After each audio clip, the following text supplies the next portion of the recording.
Jared from Marnow Drone Services. My family's lived in Lahana for a long time. Actually, Ed worked with my grandparents down at NIPCO and Dawson, Leona, Hinckley. Yeah, you know. Yeah, and so we moved to Texas a long time ago. Parents moved us out there, and then I got a job with a super sweet company called Petra Measurements. It was a startup doing volumetric measurements at the rock quarries using terrestrial LiDAR, and we eventually started to phase in drones, or SUAS. And then, so I'm living out in North Carolina, and then my grandma starts to get a little bit sicker, and I make a decision. I need to come back home. I need to, spend more time with my family. It's what's important to me. And so I do, and I tell them I'd like to continue working for them. They're like, "You can move to Texas." I'm like, "Cell phone service is really bad, So I moved down here and looking around, trying to figure out what to do with all my nerd powers, and saw a bunch of farm fields, and I'm like, all right, that'll be low-hanging fruit. It's not. Very difficult, but yeah, so that's kind of when we started doing data collection for agricultural, just farmers and stuff, and really exploring what the power of information for these producers is, and it's incredibly powerful. So time goes by, and we keep learning and developing, flying our drones and coming up with this good stuff. But the information just wasn't really cutting it, because you can tell a farmer like 100 million different things that'll make their farm like better, but sometimes you actually have to provide an actionable solution. Like, you have to go do it yourself. So that's when we decided to come up with the remote data collection systems. Weather station, we call it the Owl Perch. We're incorporating artificial intelligence to give you stuff like insect alerts, and plants do funny things. So you can kind of track on a timeline as your heat units accumulate, and shrink that let's say like ambiguity window on when you can harvest, or when you can water, or just all sorts of stuff like that.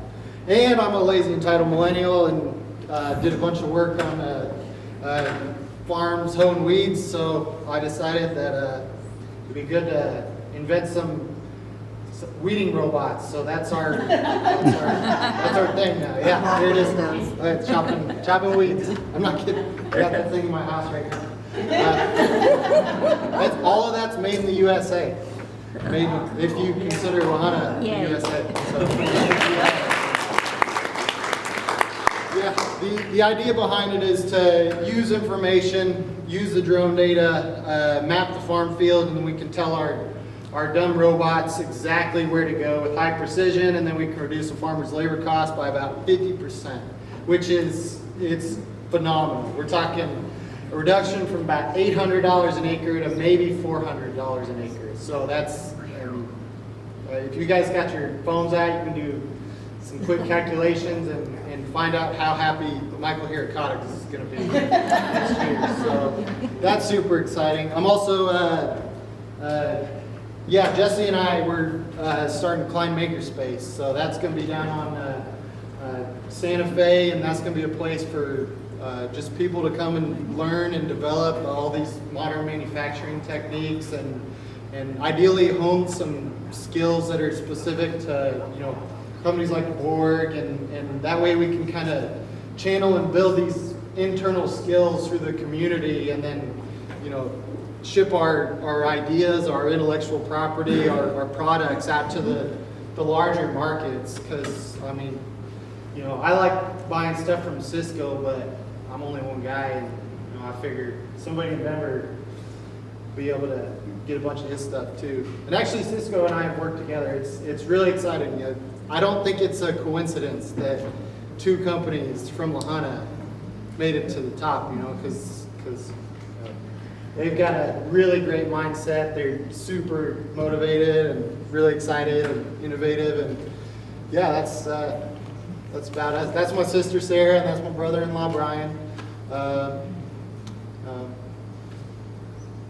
Yeah, that's And